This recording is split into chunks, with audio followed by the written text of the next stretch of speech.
Our topic is violence within the foster care system. The fact that the foster care system is terribly broken is a compelling reason to engage it, not a legitimate justification to avoid it, by Johnston Moore. My name is Margarita Amado. My other group members are Agustin Juarez, Janina Cole, Betsy Desta, Jessica Felix. So in this conversation, we want to make sure that we define violence. Violence is defined by the World Health Organization as the intentional use of physical force or power, threatened or actual, against oneself, another person, or against a group or community, that either results in or has the likelihood of resulting in injury, death, psychological harm, maldevelopment, or deprivation. In the conversation of violence within our assigned topic, our group defines it as the mistreatment, assault, or abuse of children or teens by a person or people who have influence or power within the foster care system.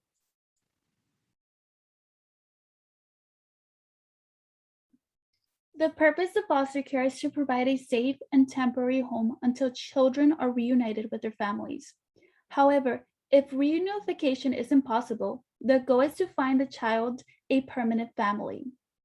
Unfortunately, the system that was designed to protect children is flawed, and many children still experience violence and abuse while in foster care.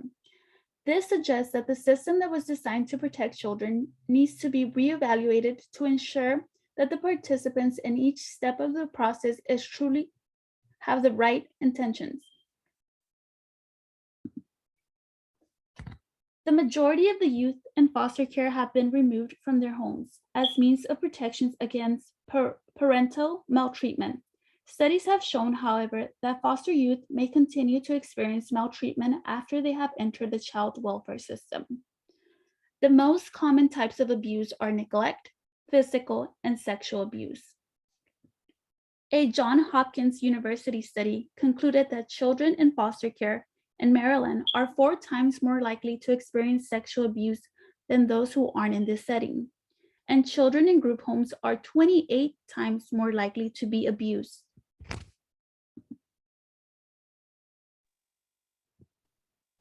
Maltreated children in the foster care system are considered at risk for a variety of problems in which affects their health, both physical and mental. Deborah R. states the effects of the abuse and neglect spill over as well into the community and have led to concerns of the relationship to crime and delinquency. In 2009, 899,000 children in the United States were labeled victims of child abuse and neglect.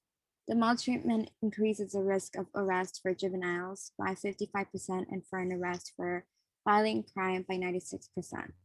In 2018, the Child Protection System received 4.3 million abuse and neglect reports, involving 7.8 million children in the United States. Death rates in California during 1988 through 1994 were 690 of foster care children. Caucasian and Hispanic children in foster care have higher rates of death than their counterparts in the general population, whereas African American foster children experience comparable rates relative to African American children in the general population.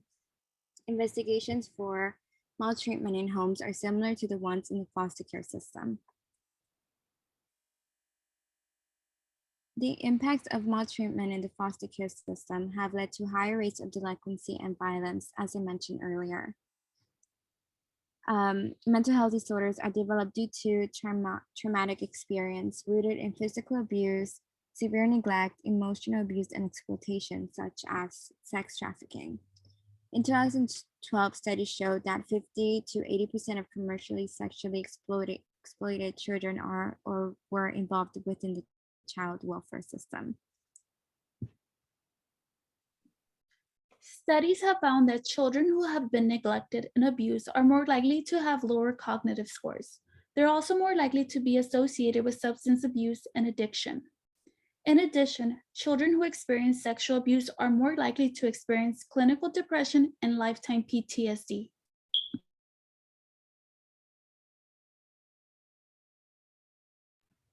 A major way we can help resolve the issue of violence within the foster care system would be to find ways to help and prevent kids from entering the system to begin with. With the $20 billion that states spend each year to help fund foster families, That money can be reallocated to helping service the parents of the children by implementing prevention efforts that can help strengthen families to help reduce neglect. Another effort that can be implemented would be to help educate professionals working with children and families to have a greater understanding of risk factors by helping identify stressors and situations that put children at increased risk for child abuse and neglect. This would allow intervention and support before maltreatment occurs, both in families and in foster families. Implementing protective factors would also be an effective solution.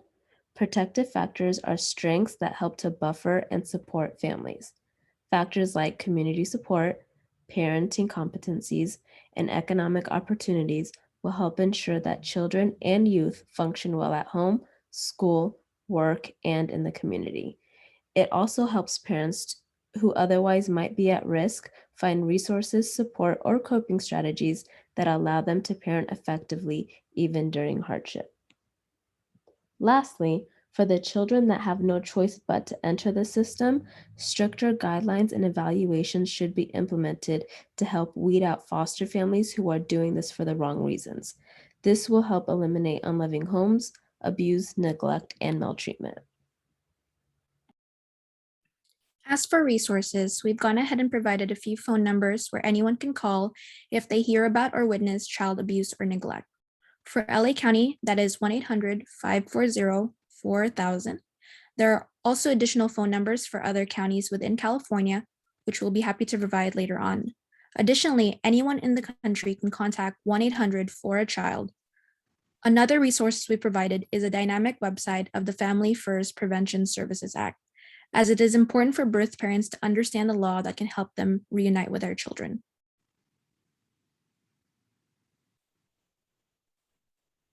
We've also gone ahead and provided a few references of the studies we've had to create this PowerPoint.